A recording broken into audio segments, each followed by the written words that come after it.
I get a lot of questions about assertive discipline. Parents want to know how to talk to their children, what to say, how to follow through, what kind of consequences they should use. The most important thing to keep in mind with assertive discipline is that you need to give instructions from a place of calm. If you're not calm, your child won't be able to stay calm and listen well to what you're saying to them. Being calm and consistent can be a difficult thing for a parent to achieve. When we experience all different kinds of stress or uncertainty or lots of interruptions, maybe you have multiple children or you're trying to multitask, it can be very difficult to speak to your children in a calm tone and a gentle but firm way. And yet it's absolutely essential if you want them to learn to follow your instructions and to do it with a good attitude. The state of calm is more than just what you look like. It's what's going on inside of you. If you don't feel peaceful, your children are going to pick up on those vibes. Let's say you feel kind of frustrated about something, or you feel angry or annoyed, or maybe you're just really fatigued and you're sad. Your child can feel what you're putting out. And even if you paste a smile on your face, they're going to have difficulty interpreting what you're saying to them. And maybe they'll misunderstand and think that you're annoyed at them when maybe it has nothing to do with them. So in order to help yourself find some peace and to keep that peace when you're interacting with your child, deep breathing is one of the best techniques that you can take a hold of. The most basic breathing technique is to take a breath in for 4 counts, hold it for 4 counts, and then release it slowly over at least 4 counts. And if you want to achieve a deeper state of relaxation, release it for a longer period of time. And then pause, and you might need to do it again. Some people really like ocean breathing. You can use your hand to kind of trace the waves. You breathe in and out, and in and out. And as you go along your hand, your body's going to come into a state of regulation, and you'll be able to let go some of those feelings of anger or irritation that your children are picking up on. And then you can begin to give those instructions to your children, and they're going to hear the instructions for what they are rather than feeling the negative emotions and responding or reacting to those. Giving instructions can be one of the hardest things to do consistently. And so we like to share with people kind of a method, a step-by-step instructional method for giving instructions that you can use every time. The idea is that you go to the child where they're at. They might be in the living room or outside. You get eye contact. You might say their name. You make sure that you have their attention. And then you speak very calmly to them. You tell them what you want them to do. For instance, Susanna, go put your shoes by the door. Then you give them 5 seconds, and here's the reason why. It takes about 5 seconds for a child to process the information and then to be able to make a choice to respond. Once they've had 5 seconds to process and they follow your instruction, you praise them. Hey, I noticed you put your shoes by the front door. Well done. Thanks for following my instructions. If they don't follow your instruction the first time and after 5 seconds, then you give them the instruction again. And you wait for another 5 seconds for them to process the information and to give them the power to make that choice to follow your instructions.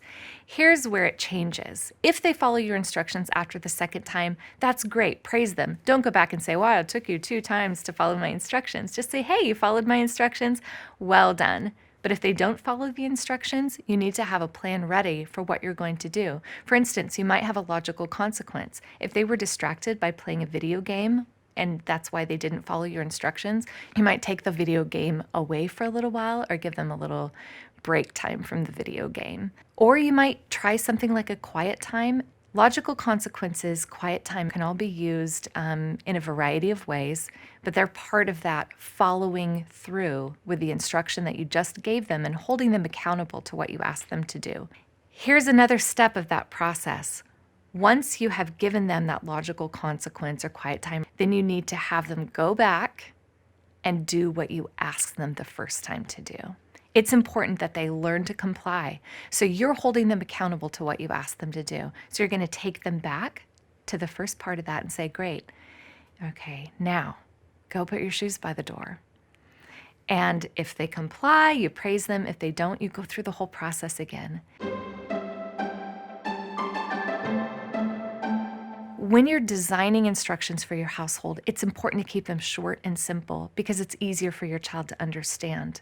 It's also important to tell them what to do, not what not to do. We want to focus on that positive behavior. For instance, one of your household rules might be walk through the house because you don't want your children running wildly through the house and jumping off the walls. So the instruction might be walk through the house. If you're going to have that instruction, it's also important that you're going to hold them accountable to it. And we can do that in a number of ways. One way to hold a child accountable to following the rule is by using directed discussion. For instance, if that child runs right by you and they're running through the house, you can stop them and say, "Oh, hey, I noticed that you were doing something. What were you doing?" "Oh, I was running through the house." "Okay, so why was that a problem?" And they have to think about, why was it a problem? Why do we have that rule? And then after you coach them through that, you say, "That's right. Running through the house can be dangerous. Walking through the house is safer because we keep the people around us safe and we don't run into anything.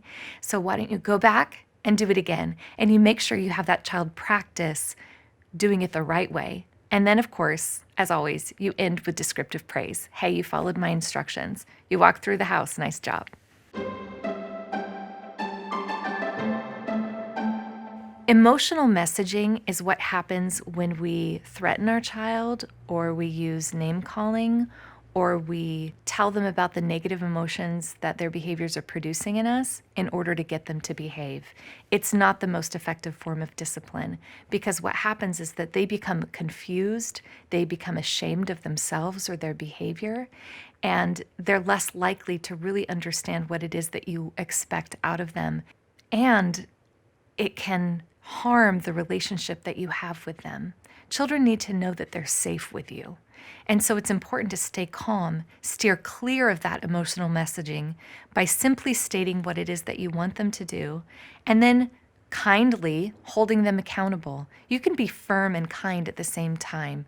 You might even use a gentle tone as long as you have eye contact and they know that you mean business because you're consistent and you follow through. Assertive discipline is a chance to improve your bonding with your child because it improves that trust relationship that's so essential for them to develop socially and emotionally. Without that piece, without them being able to trust you at your word, then they're not going to feel safe. They're going to be less likely to explore in a safe way the environment around them. And they're certainly not going to understand how to take responsibility for themselves, learn to follow rules, or to understand that people have different responses to experiences than they do.